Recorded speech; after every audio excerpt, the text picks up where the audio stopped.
scientists, my name is Jasmine Poore from Roper Mountain Science Center, and today we are going to work on one of the most important skills of a scientist, the skill of observation. Now, all scientists use observation, or the act of noticing something or observing something around them. And we use this to gather data. So we're going to use our senses today. So we're going to look around. We're going to be quiet so that we can see what life around us is like without us making noises. Because sometimes the wildlife will be hiding when we're nice and loud. If we're able to stay quiet, we can observe the animals around us and see them in more of what they would do in their natural habitat. We're going to use our sense of hearing. What can I hear around me?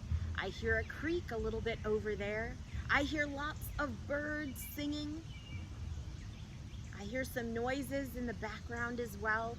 Maybe somebody mowing a lawn.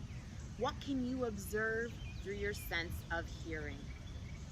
We can also use our sense of touch. We can take a look and figure out the ground around us. We can look at the dirt, compare it to other dirt in other locations or soil. Is it rocky? Is it sandy? Is it nice, rich soil, or is it more clay? You can take a look and make some of those observations. Now, as we're making observations, it's always a good idea to take notes. So if you have something that you can write on or draw on, that's a great idea. If you don't, that's okay. Make those observations and collect that data and store it in your head so that you can reflect on it later to ask questions. So as we're sitting out here, I'm wondering, why are those birds chirping? What are they trying to say? Maybe I could write a story about it, or maybe I could try to find out what type of birds they are by finding and listening to one of those birds and then finding it on some sort of resource like an app or on the internet to listen and match that type of sound to the bird that it's coming from. So I want to challenge all of you to go outside today and become scientists and make observations. Now, if you don't have access to some sort of forest or wildlife area near you, maybe you have access to a field that you can observe and sit quiet and watch, make those observations, take those notes, gather those questions that you can investigate later. That is a wonderful opportunity. So don't forget, take a look for that space around you to see where you can make those observations. And if you don't have access to a nice big field or a forest, even take a look in your backyard and see what you can observe.